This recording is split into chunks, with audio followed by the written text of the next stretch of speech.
अस्सलाम वालेकुम नाज़रीन, आप देख रहे हैं क्रॉस फायर। मैं हूं नौशाद अली ख़ान। नाज़रीन, कराची में रेंजर्स के कैंप पर हमला हुआ, 3 रेंजर्स के जवान शहीद हुए, 4 ज़ख्मी हुए। उसके बाद एक ज़ख्मी अफ़गान जो है दहशतगर्द वो पकड़ा गया। उसने जो इंकशाफात किए उसकी बुनियाद पर पाकिस्तान ने कार्रवाई की। अफ़गानिस्तान के मुख्तलिफ़ इलाक़ों में 29 के करीब जो दहशतगर्द हैं वो मार दिए गए, और अफ़गान जो नाज़िमुल उमूर हैं उन्हें वज़ारत ख़ारजा में बुलाकर उनको डिमार्च किया गया है। उनको बताया गया है कि ये जो आपके अफ़गान शहरी आ रहे हैं, क्योंकि ये तो बात अब वैसे तो पहले भी साबित शुदा ही है और ढकी छुपी नहीं है, लेकिन अब फिर ये जो ज़ख्मी जो था दहशतगर्द उसने बिल्कुल वाज़ेह अल्फाज में बताया कि वो अफ़गानी है और वहाँ से पाकिस्तान आए 7 दिन पहले और उन्होंने आकर यहाँ हमला किया।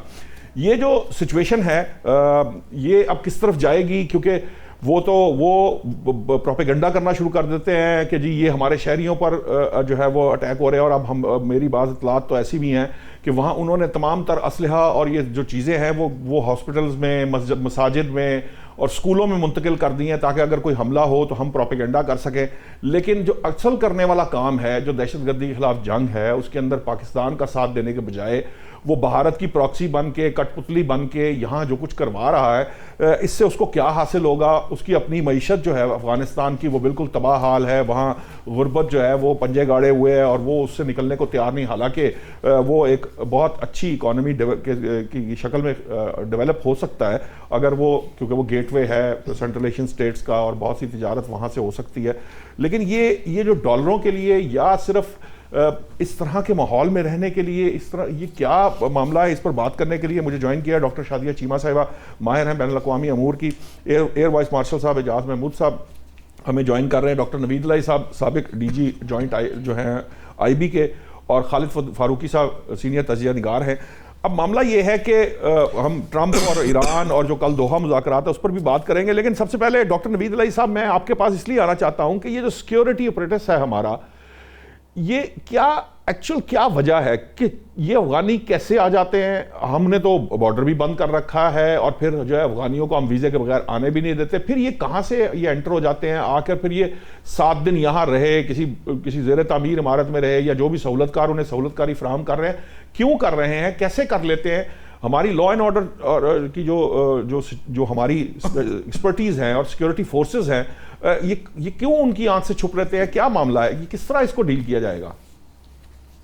जी, आपके सवाल के 3-4 पहलू हैं और चारों बहुत पर्टिनेंट हैं। पहली बात तो ये कहाँ से आ जाते हैं अफगानी जो है। आप देखिए कि हमारा जो बॉर्डर है अफगानिस्तान के साथ बड़ा एक ट्रेचरस बॉर्डर है, मोर देन 2500 किलोमीटर्स। तो वहाँ पे किसी जगह से, उन इलाकों से ये पाकिस्तान में दाखिल भी हो जाते हैं, और बहुत बड़ी तादाद उनकी यहाँ पे मौजूद है जो स्लीपर सेल्स हैं और उनके फैसिलिटेटर्स हैं जो चुप करके बैठे हैं। और अब देखिए ये जो अटैक हुआ है कराची में, ये कोई 2 रोज़ 4 रोज़ की बात नहीं होगी। इसकी तैयारी में महीनों लगे होंगे और उन्होंने ये अटैक यहाँ पे किया। इसमें आप अगर पिछले 2 साल के अटैक्स को देखें तो ये बात बड़ी क्लियर है कि जब भी उन्होंने अटैक किया, सिक्योरिटी फोर्सेस आगे से मुस्तैद थी और रिस्पॉन्ड ठीक किया। लेकिन हमारी, मैं समझता हूँ कि कोताही ये है कि वो गेट तक पहुंच गए। जब गेट पे पहुंच के उन्होंने किया, आप देखिए कराची वाले में भी उन्होंने बड़ा एक्टिव और बड़ा फाल जवाब दिया उनको। ना सिर्फ उनको मार गिराया, एक को पकड़ लिया और बड़े नुकसान से भी बचाया, अगरचे हमारी 3 जवान जो है शायद शहीद हुए उसमें। तो ये कोताही है कि ये वहाँ पे इतना 6, 7, 8 लोग अगर हमलावर हैं तो इसका मतलब है कि 20-25 का ग्रोह होगा जो ये तमाम काम की तैयारी कर रहा होगा। और अगर आप व्हीकल बोर्न IED थी अगर, तो वो कैसे इस गुंजान आबादी वाले एरिया में गुजर के यहाँ पहुंची? इतने मुसल्लह आर्म टू टीथ जो टेररिस्ट हैं वो कैसे वहाँ पे पहुंचे? तो उसके ऊपर देखने की ज़रूरत है, क्योंकि आप देखिए कि जो टेररिज्म है उसमें intelligence is the main tool, main instrument against terrorism. उसको फाल करना पड़ेगा। और दूसरा ये है कि अगर इंफॉर्मेशन थी, अगर फोर वार्निंग थी, तो क्यों वो सही टाइम पे नहीं पहुंची, या पहुंची तो उसके ऊपर अमल क्यों नहीं हुआ, इस पे भी इंक्वायरी होनी चाहिए। तो ये तो एक इसका हिस्सा ये है। दूसरा ये है कि अफगान तालिबान जो है उनके जो मुजरमाना फेल हैं, मैं समझता हूँ वो डिटर्मिन्ड है पाकिस्तान को नुकसान पहुंचाने पे, ब्लीड करने में। इसमें कोई शक शुबे की बात। देखिए, पाकिस्तान ने बड़े तहम्मुल का मुजाहरा किया है 4 साल, जब से ये आए हैं 2021 अगस्त से, और हमारा जो टेररिज्म है वो 500 टाइम्स बढ़ गया। उसके बाद आते ही इन्होंने टीटीपी और दाइश के लोगों को जेलों से हजारों की तादाद में रिहा किया, वहां पे उनको प्रमोट किया। वो उनको अपना साथी समझते हैं कि इस जंग के दौरान वो उनके साथ रहे हैं जो अमेरिका और नेटो के खिलाफ जारी रही। ये रियलाइज किए बगैर कि बहुत बड़ा साथी पाकिस्तान भी था, जिसको पाकिस्तान को बड़ा अमेरिका से और बाकी से क्रिटिसिज्म फेस करना पड़ा कि we are running with hounds and hunting with hounds and running with hare. तो इसको हमने बचा के रखा, वरना अफगान तालिबान जो है 1 साल भी अमेरिकन इन्वेजन को सरवाइव ना कर सकते और they would have been annihilated. तो पाकिस्तान ने ये गलती की कि इनको सपोर्ट किया, आज वो आपके ही गले पड़ रहे हैं। अब पाकिस्तान ने इतने साल एफर्ट की, कई डेलीगेशंस गए, जैसे आप जानते हैं, हत्ता कि आपके डिप्टी प्राइम मिनिस्टर भी गए, डिफेंस मिनिस्टर भी गए, डेलीगेशन उलमा के भी गए। उनको समझ नहीं आती, वो तो मानने को तैयार नहीं है डॉक्टर साहब। अब मसला ये है कि इसका सोल्यूशन क्या है? क्या ये स्ट्राइक सी सोल्यूशन है? वही अर्ज कर रहा हूँ। देखिए, मैं बता रहा हूँ कि स्ट्रेटेजी क्या हो रही है अब फिलहाल। अब वो ये कर रहे हैं कि समझ उनको आ रही है, झूठ बोलते हैं या आप हमारे साथ मौकरी करते हैं, शहीद हो जाते हैं यहाँ पे, हम कहते हैं भाई ना करें। उन्होंने कहा आप जाने, आपकी सिक्योरिटी जाने, हमें क्या। तो इस तरह के उनका जो स्पोक्स पर्सन है वो बड़ा रिडिकुलस और इस तरह की मज़ाहिया किस्म के जवाब देता है। अब पाकिस्तान ने डिसाइड किया हुआ है कि जिस दिन ये हमारे यहाँ पे शहादत अफसर की होगी फोर्सेस के, या 4 जवानों की होगी, उस दिन रेट्रिब्यूटिव एक्शन किया जाएगा इनसाइड अफगानिस्तान। सारे एरिया आइडेंटिफाई किए हुए। देखें, जमातुल अहरार का ज्यादा जो प्रेजेंस है वो नंगरहार में है, बॉर्डर के साथ। बाकी एरिया में भी है, खोस्त में है, ये वो। तो पाकिस्तान ने अब ये डिसाइड कर लिया हुआ है कि इनको उसी तरह ट्रीट करना है जिस तरह वो हट तरमी का मुजाहरा कर रहे हैं।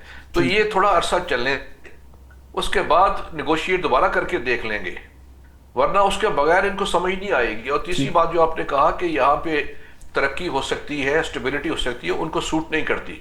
उनको यही तरीकाकार सूट करता है, जिस तरह के उनके नजरियात हैं उनको ये तरीकाकार सूट करते हैं। वो अफगान अवाम के ऊपर इम्पोज्ड है, वो अवाम को भी जवाबदेह नहीं है कि अवाम का नुकसान हो जाए, ये वो, दे आर नॉट बॉदर्ड। ठीक है एवीएम साहब, मैं ये बात की है वो हमें ब्लीड कर रहे हैं। मैं चाहूंगा थोड़ा सा शॉर्ट कमेंट दीजिएगा, फिर हम इसी पर्सपेक्टिव में ईरान की तरफ जाएंगे। अब हम ये जो हमारी अप्रोच है अभी भी रिएक्टिव है, यानी कि अगर कुछ होगा तो हम जवाब देंगे। हम प्रोएक्टिव क्यों नहीं हो सकते? और वो तमाम, क्योंकि इंटेलिजेंस की, मेरा नहीं ख्याल कि अफगानिस्तान के मामले में हमारे पास इंटेलिजेंस की कमी होगी। हम प्रोएक्टिव होकर वो तमाम तर वो जो वहाँ की जो ये ब्रीडिंग ग्राउंड्स हैं उनको ख़त्म एक दफ़ा क्यों नहीं कर लेते? क्योंकि हम क्यों वेट करते कि एक अफसर शहीद होगा या हमारे 4 अहलकार शहीद होंगे फिर ही हम जो है वो उनको जवाब देंगे?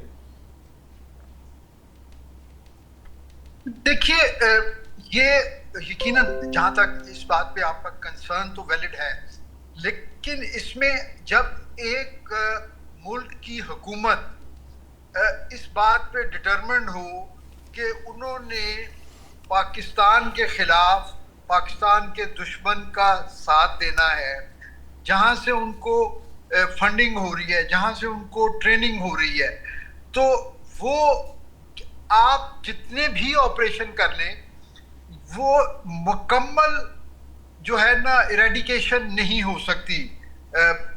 ये एक पहले तो हमें इस चीज़ को समझने की ज़रूरत है। उसकी वजह ये है कि ये काबुल रजीम जो है वो उन्होंने तो इश्तहार लगाए हुए हैं टेररिस्ट ऑन रेंट के।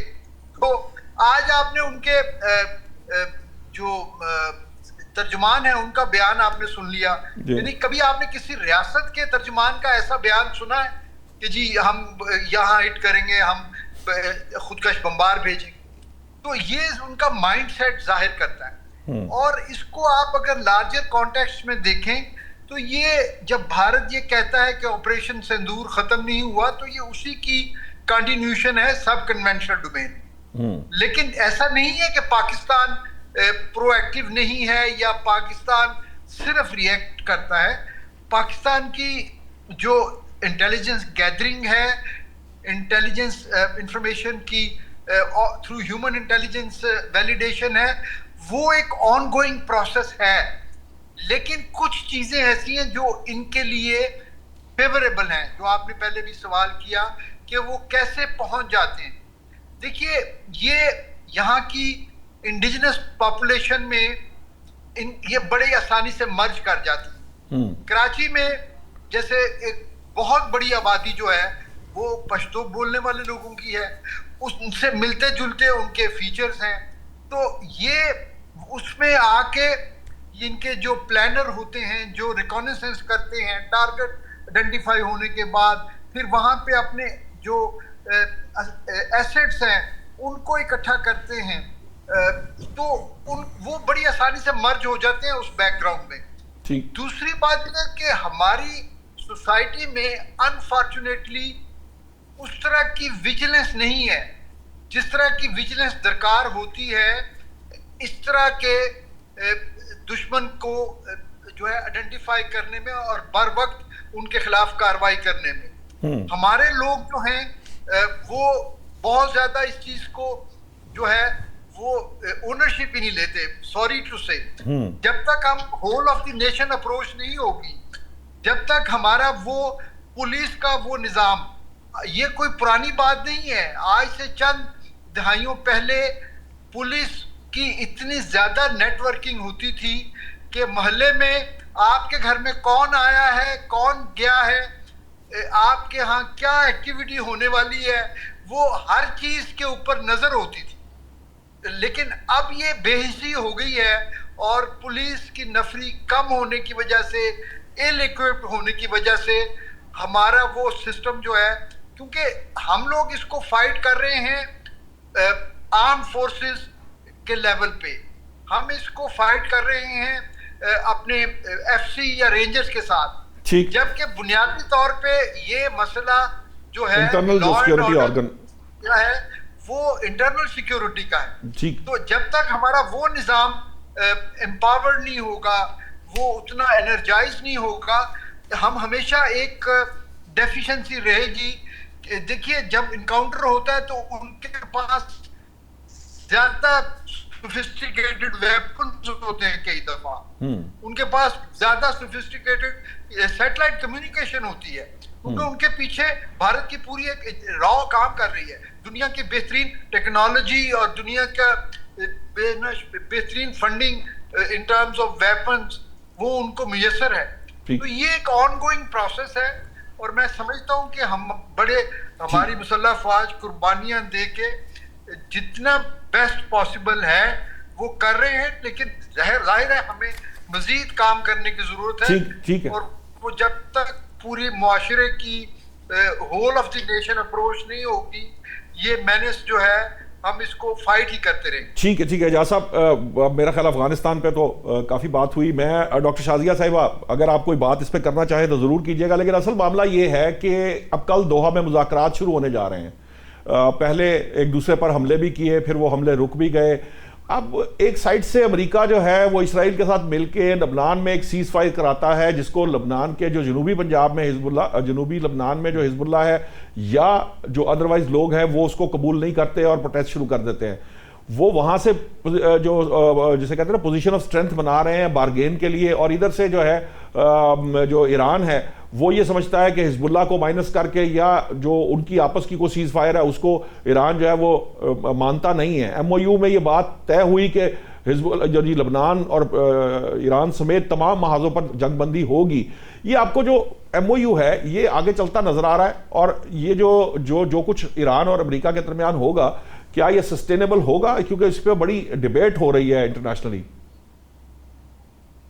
मुझे एमओयू चलता हुआ दिखाई नहीं दे रहा है। हम पिछले प्रोग्राम में, शायद उससे पिछले में ये बात कर रहे थे कि एक स्ट्रेटेजिक पॉज है जी, और दुआ कर रहे थे कि इतना लंबा हो जाए कि हम कंसोलिडेट कर पाएं, और कंसोलिडेशन से मुराद है एटलीस्ट कुछ जो है हमारे फंक्शनल रिलेशन गल्फ के कंट्रीज के और ईरान के इस तरह के आपस में कुछ मामला तय हो जाएं, स्ट्रेट ऑफ हुर्मुज का, और जो नुकसान है उसकी भरपाई जो है जिन गल्फ कंट्रीज ने हामी भरी है कि हम देंगे, चाहे आप उसे नाम कोई भी दे लें, तो कोई पैसे देने दिलाने का, तो इतना सा टाइम मिल जाए कि हम थोड़े से कंसोलिडेट कर जाएं, उसके बाद फिर ब्रीदिंग स्पेस के बाद सोचेंगे। यही हर पार्टी को पता था, लेकिन शायद उतना टाइम भी नहीं दिया गया, क्योंकि आप ये देख रहे हैं कि अमेरिकी इस वक्त जो पावर कॉरिडोर है वहां पे पावर की अगली जंग जो है वो स्टार्ट हो चुकी है।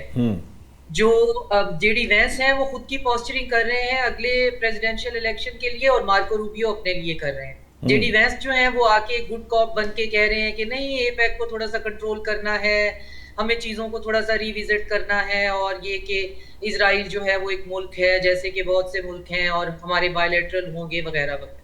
मार्को रूबियो जो है वो पुरानी जो चीज़ है उसको लेके चल रहे हैं। मार्को रूबियो के पूरे का पूरा करियर जो है वो एपेक लॉबी पे है, और जो जेडी वैंस हैं उनके सबसे बड़े जो गॉडफादर हैं वो पीटर टील हैं, वो सिलिकॉन वैली की प्रोडक्ट हैं। तो दोनों जो है वो कान आप इधर से पकड़े उधर से पकड़े, बात एक ही जगह पे आके है। ये नियो कॉलोनियल ही हैं, ये वही ग्लोबलिस्ट हैं। तो पॉइंट मैं ये कहना चाह रही हूँ कि मार्को रूबियो ने फिर एक धुआंधार सा दौरा किया गल्फ का, और अमान जो कि बिल्कुल इस बात पे तैयार था कि स्ट्रेट ऑफ हुर्मुज को कैसे ऑपरेशनलाइज करना है ईरान के साथ मिलकर, उसको प्रेशराइज किया कि जी ईरान की तरफ से नहीं तो आपकी तरफ से हम जहाज गुजरने देते हैं। और वहां से फिर जो है एक जहाज के ऊपर जब ड्रोन का जो है अटैक होता है तो वहां से चीजें आगे बढ़ती हैं। और साथ में आपको इनका जो डिसऑनेस्टी है वो आपको लेबनान में भी नजर आती है। हाँ जी, उसमें सुनने में ये आ रहा था कि पहले मुझे लगा कि ये कोई मजाक है या लतीफा सुना रहे हैं। ट्रंप की अक्सर आदत है चीज़ों को इसी तरह से लेना कि जी मैं सोच रहा हूँ कि अलशरा जो है वो जाके लेबनान में हिजबुल्लाह से लड़ ले। तो आई थॉट वो बहुत खतरनाक वैसे वो चाल थी। अगर अलशरा उस तरह, क्योंकि हिजबुल्लाह की और शाम की अपनी एक हिस्ट्री है, वो भी जो बिल्कुल वही सोच है जिसमें शाम और लबनान को लड़ाने वाला मामला है, वो भी खासा डेंजरस जैसे कह लीजिए कि एक ऑप्शन बनाया था अमेरिकी सदर ने। बिल्कुल। और उसमें वो अलशरा और उल-जुलानी, पता नहीं उसका जो भी आज नाम है, वो कि आप कैसे बोल सकते हैं कि वो वेस्ट की बैकिंग है प्लस वो तुर्की की बैकिंग है उसके पास जी। तो इजराइल को ये कैसे सूट करेगा कि वो जाके वहां पे अपने पड़ोस में दूसरी तरफ से भी जो है वो अलशरा अल-जुलानी को बिठा दे और वो हिजबुल्लाह से लड़ते रहे। और हिजबुल्लाह जो है एक बहुत बड़ी पॉलिटिकल फोर्स है, जिस तरह वो सड़कों पे निकले हुए हैं उस होक्स किस्म के एग्रीमेंट के लिए जो कि लेबनान की गवर्नमेंट ने और इजराइल ने साइन कर लिए। तो अब ये सारे जो पॉइंट्स हैं, इन पॉइंट्स के अंदर आपको एक चीज नजर आती है जो कि हम अल्हम्दुलिल्लाह ऑलरेडी डिस्कस कर चुके हुए हैं जी। तो थोड़ा सा आपको रीइंफोर्समेंट हो जाती है कि जी अभी तक दिमाग ठीक है, अभी मार्बल शॉट नहीं हुए। वो ये कि ये एक स्ट्रेटेजिक पॉज है, और ट्रंप जो है वो गुडविल जेस्चर पे तो नहीं गए पीछे, वो अपने स्ट्रेटेजिक रिजर्व जो है क्रिटिकल लाइन तक छू रहे थे। बिल्कुल सच है, वो इस वजह से गए थे। जो बैकलॉग था कार्गो का वो उन्होंने निकलवाने की कोशिश की, स्नीक आउट करने की कोशिश की, कुछ निकला कुछ नहीं, लेकिन चाइना ने भी अपने रिजर्व में डिप किया हुआ, इसलिए मार्केट हमें स्टेबल नजर आती है। और ईरानियों का तेल बहुत तैयार था, वो मार्केट में बहुत ज्यादा फेंका गया। तो अब उस पे ट्रंप का दिमाग शायद इतना ही होगा कि उनको लगा कि अगर मार्केट ठीक है, स्टेबल है, तो दोबारा कोशिश करके देख लेते हैं। अब उनको ये नहीं पता कि स्ट्रेटेजिक रिजर्व भरने में काफी टाइम लग जाएगा। अब उनको कोई कान में जाके ये बताएगा, फिर उनको शायद समझ में आएगी। उनको लगा कि ये एमओयू का जो पर्पस था वो ये था कि मैं थोड़ा सा पीछे हटकर दोबारा हमले की तैयारी करूं, क्योंकि मार्केट कोलैप्स होने वाली है, इकोनॉमी नोज डाइव पे है। तो अब वो इकोनॉमी जो है वो तो नहीं उसने होता खाया, लेकिन अब ये इकोनॉमी को पूरा कोलैप्स करने के ऊपर तुले हुए हैं। क्यों? ईरान जो है वो किसी सूरत इससे कंप्रोमाइज नहीं करेगा, उसके लिए एग्जिस्टेंशियली वो है। आप चाहे इमोशनल जितनी उसके साथ बैठ के करें, आपको ये करना चाहिए, ये करना चाहिए, दुनिया की इकोनॉमी, उन्होंने जिंदा रहना है। और अब ये आगे, लेकिन डॉक्टर साहब हमने ये भी तो देखा कि इसका मिलिट्री सोल्यूशन भी तो अमेरिका के पास नहीं था। अगर होता तो वो जो वेनेजुएला में कर सकते थे वो कर गए, अफगानिस्तान में जो कर सकते थे कर गए। अगर अमेरिका मिलिटरली इसका कोई सोल्यूशन ढूंढ के अगर ये कुछ कर सकता होता, अगर वो तबाह कर सकता होता, तो वो ईरान को तबाह कर चुका होता। वो मेरे आपके कहने या किसी के कहने में ना आता। क्या दोबारा ऐसा क्या होगा कि वो करना है? देखिए नौशाद साहब, अभी भी ये इनको सीरिया को जो नतीजा निकालना था, इनको 20 साल लग गए। मसला सिर्फ ये है कि ईरान जैसा resource rich country Swift system के अंडर आए, बैंकर क्लास उसके जो है उसके बिहाफ पे नए बॉन्ड्स इशू करें, अपने कर्जे जो है वो रिन्यू करें, अपना साइकिल चलाएं। ये सारी वही गेमें हैं जो कुछ समझ में आती हैं, कुछ नहीं आती। लेकिन आपको ईरान जो है वो डिसफंक्शनल चाहिए, उसके रिसोर्सेज चाहिए, उसका पूरा सिस्टम। आप इराक को देख लें, पैसे पहले अमेरिकन बैंक में जाते हैं, फिर वो इराकियों के पास आते हैं, जैसे कोई सदका खैरात मिल रहा होता है। तो कंट्रोल उसको जो है वो वेस्ट ही कर रहा है उनके सारे रिसोर्सेज। तो इन्होंने वापस अब भी आना है, अगर किसी का ये ख्याल है। मसला सिर्फ ये है कि जनरल कासिम सुलेमानी का विजन ऐसा था कि उनको पता था कि खुद को कैसे हमने इंसुलेट करना है, और अपने जो हमारी जो डिटरेंस है, और हमें खुदा ने जोग्राफिये में ऐसे पहाड़ दे दिए हैं, तो उन पहाड़ों के अंदर इतना डीप ले जाएं कि जहां पे ये हमारा कुछ कर ना सके। और यही इनकी सबसे बड़ी शिकस्त है कि ये बंकर बस्टर से भी कुछ नहीं कर सके। अब ये न्यूक्लियर हो सकते हैं, और सुनने में ये आया है, मैं कल एक न्यूक्लियर एक्सपर्ट्स को सुन रही थी, वो कह रहे थे जी वो ग्रेनाइट के पहाड़ हैं, न्यूक्लियर भी उनका कुछ नहीं कर सकता। सबको जो है वो न्यूक्लियर भी अगर हो गए तो इंसानी जानों का नुकसान करेंगे। अब इनको ये समझ में नहीं आ रहा कि जिंदगी में तरक्की करना, आगे बढ़ना, ये कौमों का हक है, ये इंडिविजुअल्स का भी है। लेकिन ये सब कुछ जो है बड़े बड़े ख्वाब देखने चाहिए, अपने खर्चे पे देखने चाहिए। ये कब तक जो है अपनी कलोनियल मेंटेलिटी को डिफरेंट रंग पहनाकर हमारे सरों पे बैठे रहेंगे और हम लाशें उठाते रहेंगे? आखिर इनको अगर तरक्की याफ्ता बनना है, ये वेस्ट का जनाब ये हम जंगल हैं और ये बाग हैं, तो ये बाग इन्होंने हरियाली में रखना है, तो थोड़े से हाथ पैर भी हिला के रख लें, या इन्होंने सारी जिंदगी जो है वो प्लॉन्डरिंग, पिल्जिंग और रेपिंग ही करनी है? मतलब इसके अलावा इनके पास कोई सोल्यूशन नहीं है। अपने खर्चे पे ये जीना सीख लें। वो ये नहीं सीखेंगे, ये यही करते रहेंगे। हमें ही कुछ ना कुछ करना है, और उसमें मेरे लिए खुशी की बात ये है कि हम कुछ ना कुछ कर रहे हैं। लेकिन हमने जब भी कुछ ना कुछ करने की कोशिश की है तो हमारे ऊपर भी मुसीबतों के अंबार टूट पड़े हैं। लास्ट टाइम हमें याद है कि जब हमने कुछ करने की कोशिश की थी इंटरनेशनल स्फेयर पे, वो भुट्टो ने की थी, और रेस्ट जो है वो हिस्ट्री हमें पता है, सुनने को मिल जाती है। मैं तो खुद दुआ करती हूँ कि हमारी ये सिविल मिलिट्री एस्टेब्लिशमेंट चलती रहे, अल्लाह खुदा इनको जिंदगी ठीक है। मैं डॉक्टर साहब इसके इसी बात को थोड़ा सा आगे बढ़ाएंगे, चलते रहे, वरना ठीक है, इसी को बढ़ाते हैं। अब फारूकी साहब, ये वाला फलसफा है जो वेस्ट का है, इसमें तो कोई शक नहीं कि ये प्लंडरिंग और हेजमोनिक डिज़ाइंस तो रहते हैं उनके, वो कब्जा तो उन्होंने करना है। ये बात सबको मालूम थी कि ईरानी तेल जो है वो एक वन ऑफ द फैक्टर्स तो था ही था, और डिसमेंटल करके या एक वेसल स्टेट बनाने वाला जो कॉन्सेप्ट है, जिसने इराक को बना लिया है, शाम को बना लिया है, ईरान तो अब उसको तैयार नहीं, और ईरान के पीछे चीन और रूस भी मौजूद है। इस सिनारियो के अंदर अमेरिका स्ट्रेटेजिक पॉज ले भी ले तो ऐसा क्या कर लेगा कि वो जो है वो फिर जो है वो इसको वेसल स्टेट बनाने की पोजीशन में, आज नहीं, साल बाद नहीं, 2 साल बाद नहीं, आपको लगता है वो फिर जो है ईरान को उस तरह से झुका सकता है जिस तरह झुकाना चाहता है? देखिए डॉक्टर साहब, जो बात कर रही है ना, मैं समझता हूँ कि ये जो पाज अभी आया है ये बदनीयती पर मबनी है, और ये इलेक्शन का इंतजार है। मिड टर्म इलेक्शन वहाँ पे अमेरिका में हो जाएंगे और इसराइल के इलेक्शन हो जाएं, तो उसके बाद ये फिर एग्रेसिवली इधर का रुख करेंगे। बाकी रही बात दूसरी, वो लगता है ऐसे कि नेतन्याहू की तो बली बहरहाल उन्होंने चढ़ा दी अमेरिका में, मतलब उन्होंने कहा कि आप जीते ना जीते। मसला देखिए, मसला ये नहीं, नेतन्याहू इशू नहीं है। जब नेतन्याहू नहीं था तो 67 में कौन था? कोई और था। 73 में कोई और था। तो इसराइल में तो जो प्राइम मिनिस्टर भी आएगा, जिन पार्टियों को रिप्रेजेंट करेगा, उसी की कंटिन्यूटी होगी। इसलिए नेतन्याहू का सिर्फ इशू नहीं है।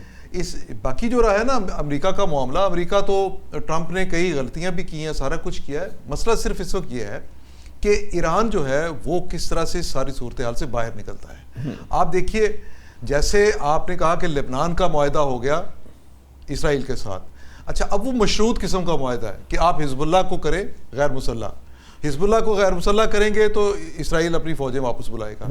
ये सिर्फ ईरान का, लेकिन सर वो शेडी भी है, क्योंकि जिस हुकूमत से वो कर रहे हैं मुआहदा, उसकी कोई से नहीं है जनूबी लेबनान के अंदर, हिजबुल्लाह के इलाकों में। इसका दूसरा पहलू भी है। इराक में कौन सी हुकूमत है? अब इराक की हुकूमत ने ईरान को अल्टीमेटम, ईरानी जो तंजीमें हैं, प्रॉक्सीज हैं, उनको अल्टीमेटम दिया कि 3 माह के अंदर अंदर आप जो है ना वो सरेंडर करें। आज ही उन्होंने उनको ऑर्डर दिया। कल सुने ना, कल दौरा किया था ईरानी वज़ीर ख़ारजा ने, हाँ जी, बगदाद का। आज उन्होंने ये ऑर्डर कर दिया। इसका मतलब फिर ये है कि सीरिया हो, लेबनान हो या शाम अपना इराक इराक। हो, यहाँ से वो लोग जो कि आपके मेरे किसी मुल्क के इशारे पर, खा वो ईरान के इशारे पर वो काम करे, जब तक वो लोग वहाँ पे रहेंगे इन मुल्कों में सुकून भी नहीं आएगा।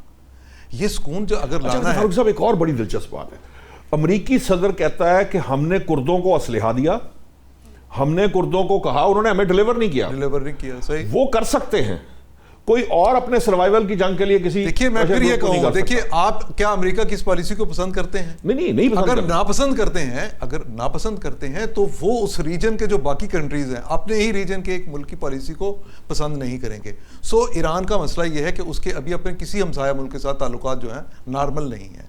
बेहतर की बात नहीं मैं कर रहा, नॉर्मल भी नहीं है। सो ये चीज़ें ईरान ने खुद से करनी है। बाकी जहाँ तक बात है कि क्या फौजी एतबार से अमेरिका कर सकता है, नहीं, उनके तमाम अंदाजे गलत हो गए और उनके गले को ईरान ने पकड़ लिया है।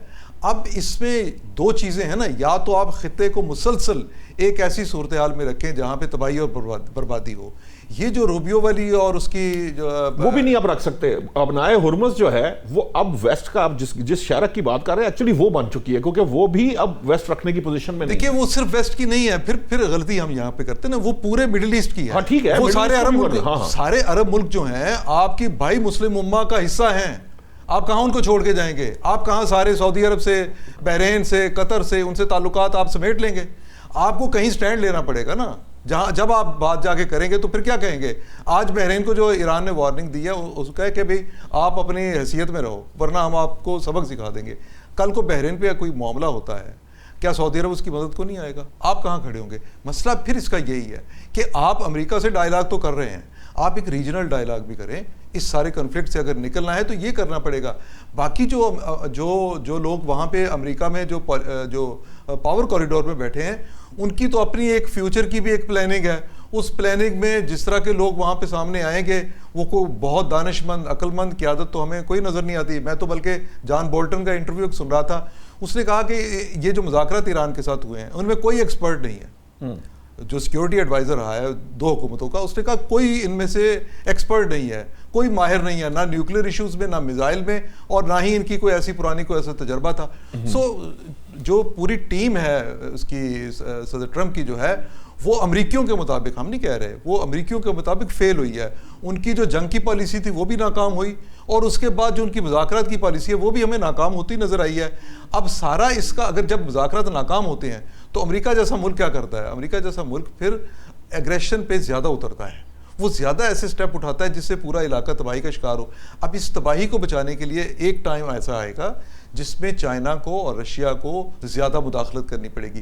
ये पाकिस्तान के कहने पे या रीजनल कंट्रीज़ जो इनके कहने पे मामलात ऐसे संभले नहीं हैं, इसमें इन मुल्कों को भी मुदाखलत करनी पड़ेगी, तभी ये सूरत हाल बेहतर होगी। ठीक है मनाज़ जी, मुझे ब्रेक का कहा जा रहा, ब्रेक से जब वापस आएंगे तो हम बात करेंगे उस R4 की। ये जब क्योंकि फारूकी साहब कहते हैं कि रीजनल डायलॉग ज़रूरी है और रीजनल डायलॉग के साथ साथ जो रूस और चीन का किरदार हो सकता है या डेवलप हो सकता है वो क्या होगा, उस पर बात करते हैं, लेकिन पहले लेते हैं एक ब्रेक।